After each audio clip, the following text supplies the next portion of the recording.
Ladies and gentlemen, the Mariners have won back-to-back series. We're going to break down this Colorado Rockies series, and yes, we are going to have to talk about the first game of the doubleheader, but there's going to be good things to talk about too.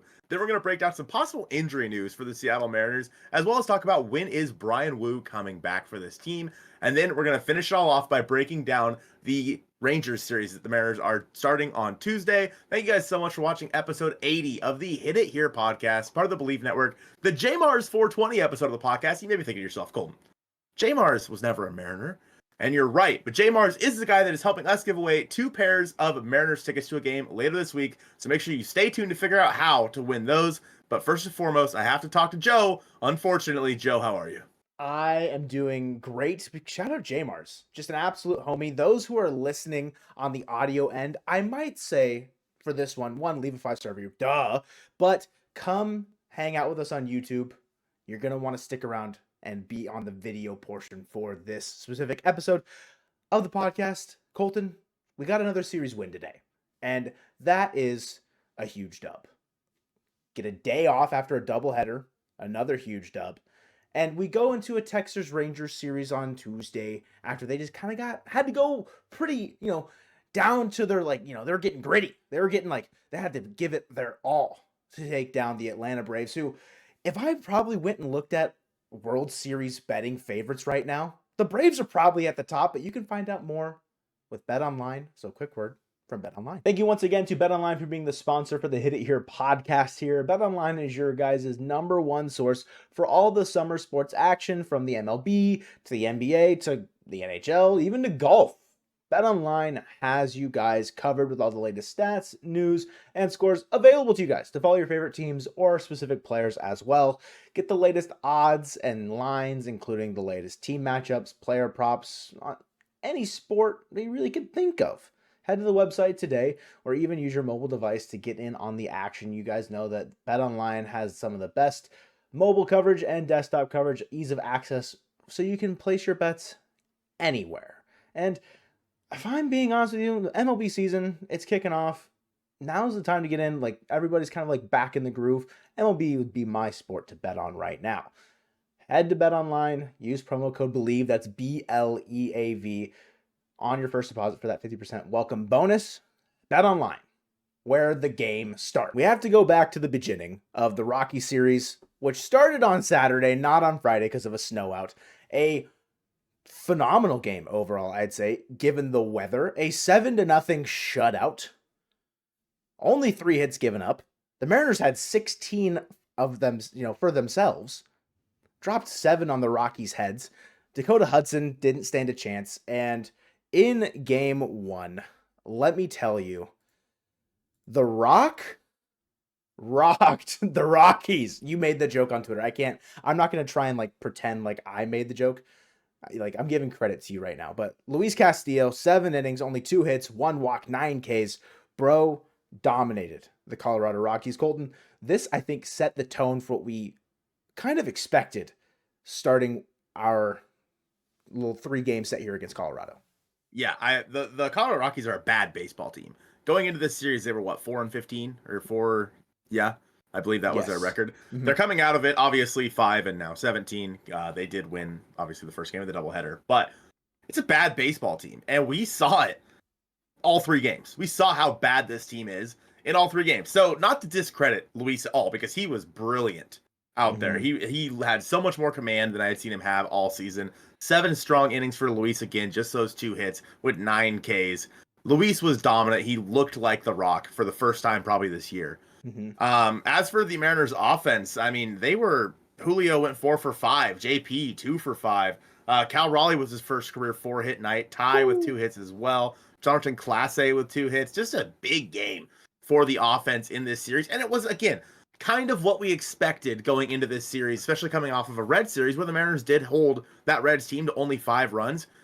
The Mariners scored more runs in game 3 of this series than the pitching staff has given up in the last 6 games. That's a crazy perspective. That is a crazy perspective, because the Mariners put up 10, pitching staff has given up 9 in the last 6 games. So just to kind of put into perspective how good this team is right now, because the Mariners are playing very good baseball. And I know that Game 2 of this series was a little bit rough. I was at work for most of it, so Joe, I don't know if you caught more of it than I did, but break it down.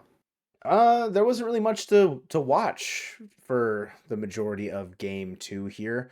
Scoreless through all 9 innings. The Mariners had a couple chances here and there. Cal Quantrill walked 5 Mariner batters through his 6 innings pitched. So the Mariners went 1 for 9 with runners in scoring position in the second game.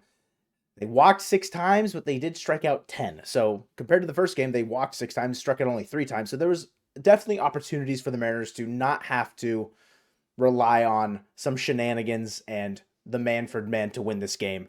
But like, I don't know, there's just like JP ran himself into an out at third base. Then Julio tried to make up for it by stealing second, got himself thrown out. It's just, there wasn't a lot of cohesion, I felt like, in game 2, which we saw in game 1 and throughout the most of the Red series, where they weren't depending fully on like the next guy to make the play. Like everyone else was kind of like, yeah, like we got this. Whereas in game 2, it just felt like they were fighting themselves. Like the Rockies didn't win that game. The Mariners lost ultimately.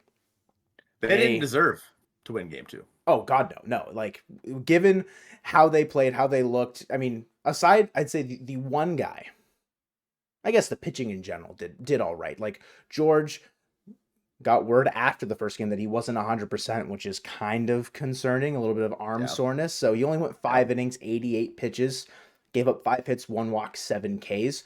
A decent line for George, but knowing now that he was not his 100%, like I don't want to say like you could tell, but like good that he got out of there after 5. He wasn't as good. It was pretty clear. Like George was not pitching great. We'll touch on kind of what that means for the rotation here after the series. Yeah, and Stanek gave a solid 2 innings.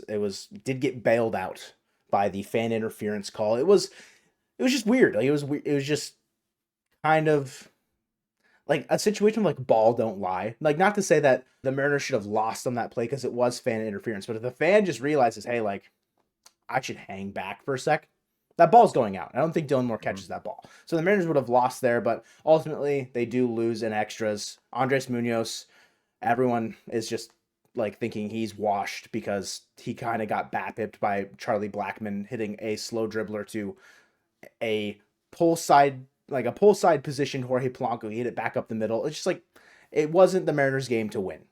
That's just kind of what that bottom of the 10th showed me with Andres Munoz on the mound. One, yeah, sure, he wasn't getting the strikeouts he needed, but also the Rockies were just putting the ball in the play and making things happen. That game was just ugly, man. I was at work watching it. There was a part where I think it was when JP ran himself into an out and then Julio got caught stealing on like the next pitch. Yep. I was like, I had a cart and I slapped it and it hurt. I was very sad. Still feeling the pain from it. A little bit. But I don't even think that the Mariners lost the game on that home run. The Mariners lost the game the minute they walked into that ballpark for game 1. Like they looked dead. They were like, there was no, and I get it. I mean, they know it's going to be a long day, blah, blah. It happens. Like games like this happen. I don't think that that's a good, like that right now, how the team is playing. Game 1 was the anomaly compared to how game 1 was kind of the norm for the first few series of the year. That was the anomaly with how the team's playing right now. Again, still 6 walks. I think that says more about maybe the Rockies pitching than it does about the Mariners offense, but 10 strikeouts overall first 2 games, 12 walks compared to 13 strikeouts in the first 2 games. The big game came in game 3 with Emerson Hancock on the mound. It looked rough early when Hancock gave up 2 runs in the first inning, but he was able to buckle down and give the Mariners another quality start, Joe. And the only person through the rotation in the last 9 outings, the only person to not give the Mariners a quality start, George Kirby. My ace. My guy, George Kirby. Yeah, after those first 2 hits, not recording an out, giving up 2 runs, Hancock, I think, got out 15 of the next 16 batters. In good fashion. There was one play, I sent you a video of me just laughing my head off at it. Like, Hancock and Ty going for a little pop-up in foul territory, and it was so funny. There was just this series as a whole just had so many moments that were like, what is going on this baseball field right now? But after going down 2-0, the Mariners rebounded in the top of the second, dropping 6 on the Rockies' head. JP almost had a grand slam, a reverse unicorn. I'm pretty sure it's only a home run, or it's only not a home run in Colorado. Could have been a grand slam, which would have been sick, but regardless, he scored anyways. Doesn't really matter. The Mariners showed that, like, hey, they can hit the baseball, just, about 3.5, 4 hours too late to win a series, to get a series sweep. They do end up getting the series win here, beating the Rockies on the final game of the doubleheader 10-2. What the and Hancock, 6 innings, good. Cody Bolton, the 27th man off the injured list, very solid out of him, seeing him come back out there. Who called that? Suck it accent. Yeah, not Casey Lawrence, nerd. Taylor Saucedo, Austin Voth, like, the bullpen, one, not having to rely super heavily on anybody in particular in game 2 was big, but also it doesn't fully matter because the off day on Monday. Like, for whatever reason, the Rangers series starts on Tuesday. And so having an off day after doubleheader, it's a blessing because it just would have been awful having to go play Texas tomorrow when your team would be so unbelievably gassed after playing 2 games. The Mariners were one swing away from sweeping this series. Again, they didn't deserve to win game 2 of this series, but they were, because of how bad the Rockies are, they were one swing away. Mm-hmm. In this game, I think this series specifically, for somebody like Dylan Moore, crazy. No, Dino was sick. The offensive stats weren't necessarily there for him, but Demo was amazing in this series. Defensive plays and whatnot. He walked a couple of times in, I believe it was game 2. Mm-hmm. Like, Demo, where would the Mariners be without this guy right now? Julio, another solid game. No home runs, no extra base hits in this series for Julio, but he did rack up a few more hits. I think he's hitting, like 270 now or something like that? His average up to 276. JP's closing in on the 200 mark. Mendoza line. Yeah, he's at 193. Obviously, Cal had that big first game, had another good game in the second one here. DHing, went 2 for 4, had another homer. Sebi, legacy game from Sebi Savala, keeping his roster spot alive, went 3 for 4, almost 4 for 4, but Nolan Jones is a certified hater. Can I say something about Sebi Zavala? Yeah, feel free. Do you like his hair, or you can say something bad about his hair? Oh, something good about his hair. Does he look like John Bernthal? Yes, that's what I was going to say. He looks like John Bernthal, dude. Let's go. I showed it to my mom, like, does he look like this guy? And I was like, oh my God, they could be brothers. I'm like, I know, right? Wait. Wait. He looks like John Bernthal, all right? If you guys know, you know. He was the Punisher today. Yeah. That was good. I need a TikTok edit now of Sebi Savala. Sebi Zavala's face. Wait. Exactly. Yeah, I don't know. I mean, good for Sebi, man. He called a great game with Hancock on the mound, and Hancock gave the Mariners exactly what they needed in this game. Mm-hmm. Because again, George didn't get all that deep. They just needed Hancock to give them a chance to win the game. And yes, the offense scored 10, so it's kind of hard to lose when you score 10. But we've seen it. Yeah. But Hancock holding the Rockies to 2 runs. Again, the Rockies are bad. They're a bad baseball team. But Emerson Hancock's only had 1 bad start so far. And we know that Brian Wu pitched on Sunday as well in a rehab start down with Tacoma. He pitched 3 innings, struck out 5 with no walks, no hit. Or did he give a hit? I don't think so. Mm-mm. No hits, no earned. So we know that Brian Wu is on the mend. Probably 2 more rehab starts, I'd say, for him. 1 to 2. Mm. The original theory was that he would be replacing Emerson Hancock when he comes back up. But Joe, we then learned that George Kirby was dealing with a little bit of arm soreness. If that persists, do you think there's a chance that Wu actually replaces Kirby, with Kirby going on the IL for a little while? Yeah, I mean, we are definitely playing the theoretical game here of if Kirby does need extended time. If it's something as a precautionary measure, like say he goes out there next start and doesn't really have the best stuff, or he's still kind of feeling that ailment, I wouldn't put it past the Mariners to, I'm not going to say the words, I mouthed it because, I know you can't see me. I mouthed it because I don't want to say it out there because we don't want them getting to any trouble. But say George Kirby goes on the injured list for apparently no reason. The Phantom IL. You said it. Yeah, it seems like something that could be coming, but I don't necessarily want. Obviously, you don't want that. But if it's something to, one, monitor his innings, get his arm strength back up, and hopefully remedied, Hancock's pitching well enough to you're probably okay with it for at least a start or two.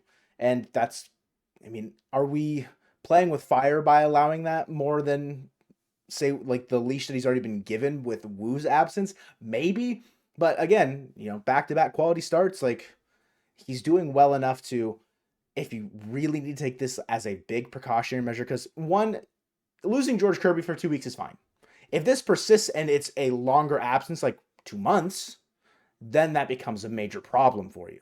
So I'm not going to pencil it in right now, Colton, but you've planted the seed in my brain. Let's just put it like that. I don't like that. You didn't like that phrasing? No, I'm not a fan, Oh, personally. my bad. Also, I just want to show you my notes for Hit It Here podcast, episode number 80. Rockies recap, Kirby injured, Sebi, John Bernthal. Yeah, the camera totally caught all of that. Fantastic. It's really good. Yeah, I think that Brian Wu looked great in his start with the Rockies. Jesus, with the Rainiers. Whoa. They both start with R. Flash forward to 5 years from now when Brian Wu gets traded to the Rockies. Oh, yeah, I mean, it'll be nice to have him back. Emerson Hancock, though, he doesn't have overpowering stuff, but I have to give him, props. He was on the corners a lot in this game. He pitched his ass off, frankly. He did. Mm-hmm. And I think that he has earned more starts. Like, I know, obviously, after it was his second start, he has one blow-up start, and everyone's like, oh my God! I mean, I was ready to call up Levi Stout just to see. Yeah, you were. Just to see what's going on with him, but... Yeah. Yeah. But look at Emerson Hancock since then. 2 quality starts against, a Rockies team that obviously is struggling. He's going to miss the Rangers series now because of the way that everything was kind of switched around. We're going to talk about that in just a second. But first, we're going to tell you guys how you can win some Mariners tickets from JMars 420. All you have to do is comment down below. And I need you to tell me your favorite Mariners memory in the comments down below. We are going to then put everybody who comments, only 1 entry per person. Everybody who comments, we're going to put you on a wheel. All right. And probably later this week, maybe, what do you think? Like Wednesday? I think Wednesday we will announce the winners. This is for Friday night's game, by the way. Friday night's game. Yeah. So Wednesday we'll announce the winners. We'll throw you guys on a spinning wheel. And the first person is going to get the standing room only tickets. Second person is going to get row 1, and I believe it's section 144. So really, really good seats from JMars. He always hooks it up, giving us tickets to give away. He's an absolute legend. So we appreciate him for doing that. So make sure you guys just leave your favorite Mariners memory in the comments down below of this episode of the Hit It Here podcast, and you may just win some Mariners tickets. But Joe, let's talk about these Texas Rangers. Mid. Absolute mid at best. Bums. They did take down the Atlanta Braves in the final game, right? Yeah, Adolis, I think, had the dagger home run late in the game to play add-on. So the Rangers, yeah, they got 1 game off the Braves, but in this series with the Mariners starting on Tuesday, game 1, we're facing Dane Dunning, who I think has kind of had a little bit of not resurgence, but coming into his own last year, specifically, needing to replace Jacob deGrom. He's pitching okay this year. He's 2-1 with a 3.91 ERA so far. He's the opposition to Logan Gilbert, your ace, by the way. It is in Texas, and we know last year the Mariners did, the season series against Texas last year is one that the team would like to forget. 4-9 across those 13 games. If you can go out and snag a game early in this series, and there's only 1 game to snag in that's considered early in a 3-game set. It's the first one, and I think it's your best opportunity because you've got Logan Gilbert on the bump. Yes, the Rangers have a high-powered offense. We know this. We will not be facing Jonah Heim. He's placed on the bereavement list, which is unfortunate. Hopefully everything's okay in regards to him. I don't know how long you're on the bereavement list. I would assume he misses the first game. Yeah, I think there's a possibility he does come back during this series. Yes, so. I think I'm just thinking about that game 1 is where we'll probably not see him. But you're looking at Adolis, you're looking at Corey Seager, Marcus Semien, like the table setters, Nathaniel Lowe. Like we're looking at that No? Daniel Lowe's on the injured list. No, he's back. Is he? I think he just got put on it like 3 days ago. I'm I pretty saw certain. something about his mustache. Sorry. Didn't he get reinstated because Jared Walsh got sent down? Oh, you're right. Maybe he must have been placed on it retroactively, huh? That's my bad. I think Josh Nathaniel Young Lowe's... on the injured list? Yes, Josh Young is on the injured list. I think Nathaniel Lowe played today. Did he? Okay. Yeah. That's my bad. He's played the last 2 games against Atlanta. Gotcha. Okay. Regardless, Nathaniel Lowe, we know what he's capable of. A very consistent first baseman hitting presence. Logan Gilbert's going to have to go out and give it his best. This will be, I think, Logan's toughest opponent this year so far. Pretty soundly, at least on the offensive side. Like, sure, he faced the Blue Jays, but like the Blue Jays, are they a better team than the Rangers? You know, it's tough to say. Like, as far as like offensive guys that he's going to have to get out, this is going to be Logan's toughest test.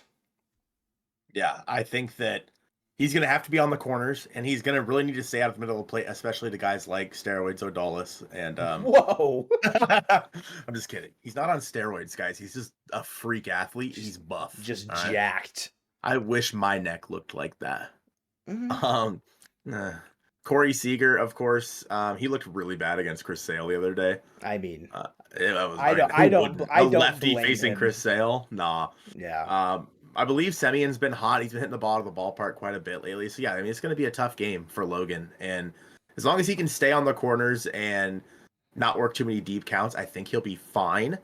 Again, against Dane Dunning, I mean, Dunning is nothing great. Mm-hmm. He was one of the, I Bleav, top pitching prospects in baseball when he was still with the White Sox before he got traded in that Lance Lynn deal a few years ago. Mm-hmm. But I don't think that he's anything special per se. He's a right-handed pitcher. He's going to go up there with obviously Josh Rojas will be in the game. We'll have left-handed Cal in the game. We'll probably see more of Luke Raley during this series. I would imagine he's played pretty well recently. So I think that game 1's a big one for the Mariners. Moving on to game 2 with Bryce Miller on the mound. Miller's looked really good, Joe, but this is going to be a tough test in basically his backyard that he grew up in. Yeah, it'll be... We've seen what prolific offenses have done to some of the younger guys, specifically last year, like Miller and Wu, going up against some of the best offenses in baseball when you're in your rookie year. It's not always going to be smooth sailing. So made his major league debut there and got shelled. Yeah. No, he didn't. He made it in Oakland. No, Wu made his major league debut there. Regardless, like you're not wrong. This will be a tough test for Bryce Miller, but if someone could rise to the occasion in a situation like this, I wouldn't be surprised that it's Bryce Miller, given his track record for this year so far. The weapon that he's going to have to utilize is definitely the secondary stuff, which he's developed. Like last year, he was all fastball. Now he's got the splitter. He's got a bit more bite on like the breaking pitches. That's something that the Rangers team might not be prepared for, given, what they saw compared to last year. For Bryce Miller, he's opposite John Gray, who... similar to Dane Dunning, I don't want to say like they're nothing special, but like John Gray, he's got a 3.15 ERA on the year. Like he's pitching decent, right? He's doing well enough. And this Rangers team is first in the AL West for a reason. They've been the best at being a little bit above mid so far in 2024. But we talk about it every single time on this podcast, Colton. The pitching edge goes to the Mariners in the first 2 games. It's not close. And it's a matter of what the offense can do to help keep that edge in the favor of the Mariners. Yeah, you get the offense from games 1 and 3 in this Rockies series, then you're in for a heck of a good time. You get the offense from game 2, you're screwed because all of these pitchers are better than Cal Quantrill. They're all better than Dakota Hudson. Mm-hmm. They're all better than Peter Lambert.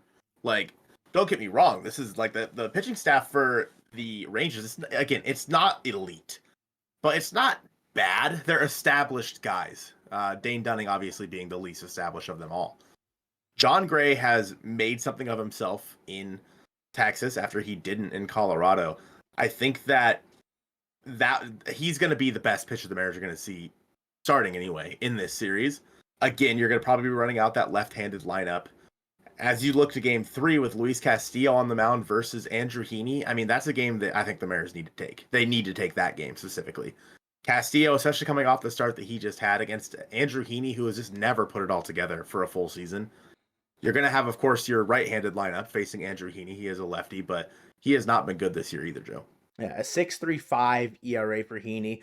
Looked probably pretty similar to Castillo's before his start against the Rockies. You're just hoping Castillo builds. You hope that he sees the success that he's had in the last few starts and he continues to build upon that going against this Rangers team. And maybe he's able to elevate his game against a tougher opponent. He's able to rise to the occasion. And I think that's definitely something that, I mean, Castillo's capable of. He's been an ace. He's been our ace. And, you know, we've seen it in playoff situations before.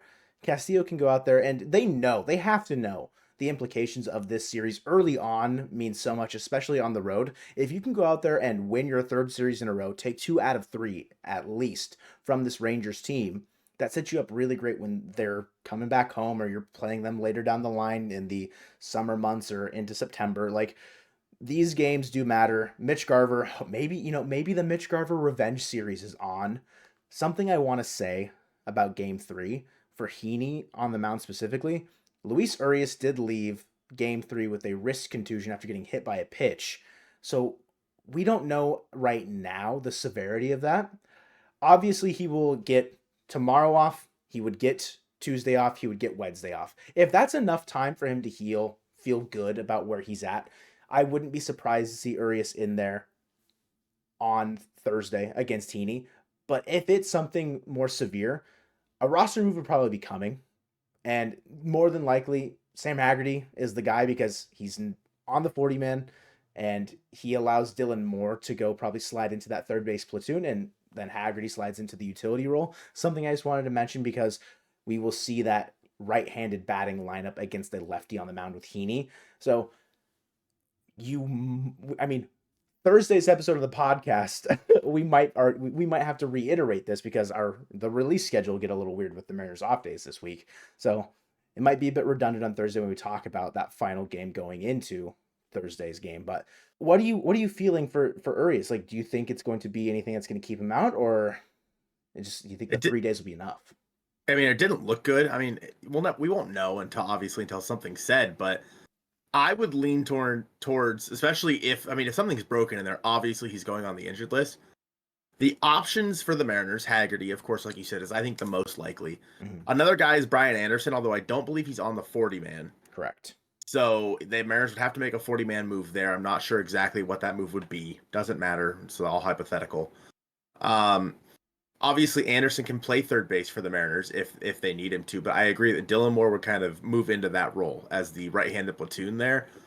But at the same time, I do worry that would then be giving even less at-bats to Dylan Moore. I mean, he doesn't have to work out that way, obviously. Yeah. But you already have the rover in Luke Raley, who is playing first base or right field right now, basically, for the most part. Mm-hmm. You have Clase out there, who, honestly, I mean, I'm fine with him starting at least the first couple of games in Texas. Okay. Like, he's been fine. He's looked fine. He's a little spark plug guy, that does a little bit for here and there. And he makes things happen. Defensively, the third game in Colorado, it was the second game. Second game in Colorado was a bit of an adventure with him, but he made the plays. I will say the wind was kind of crazy in that first game. Not to say that, like, I'm not trying to make any excuses for some weird looking routes or whatever, but Lord knows if I were out there, I'd look like a buffoon. So I wouldn't even come close to the ball. I'd be over on the other side of the foul line, and the ball's in center field. I'm like, bro, I'm gonna go take a seat. Yeah, I'm just not, Julio, figure it out. See you guys back in the dugout. Yeah, but no, I think that again, Haggerty's probably the guy up in that situation. We probably won't know more on the Urias situation until Tuesday. I'm sure they won't really say a whole lot during the off day. Mm-hmm. And assuming that he gets his x-rays and whatnot done tonight that we're recording this, so that's Sunday night, or if they wait until they get to Texas, that seems kind of rude. Seems kind of mean. Mm-hmm. Just like, hey, man, your wrist hurts? Sorry, brother. Sorry. I mean, this is a contusion. This is a contusion, they said. So assuming that it is just a contusion and there's not like anything else going on underneath the swelling, 3 days is probably enough. With that being said, we know that he's already had issues throwing this year, so maybe like the whole shoulder situation plus a wrist injury is like not conducive to have him starting over there at third base. Mm-hmm.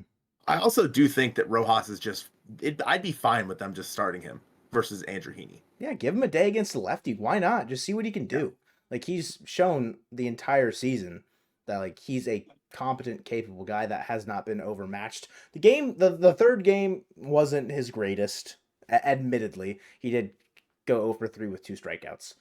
But maybe he was kind of mentally checked out because he knew he wasn't starting, and then it's like, oh, got to get going. So we'll see how it kind of plays out. But I mean, Rojas is currently the team leader in WRC plus without needing qualified plate appearances. So I'm just saying my guy is kind of cooking.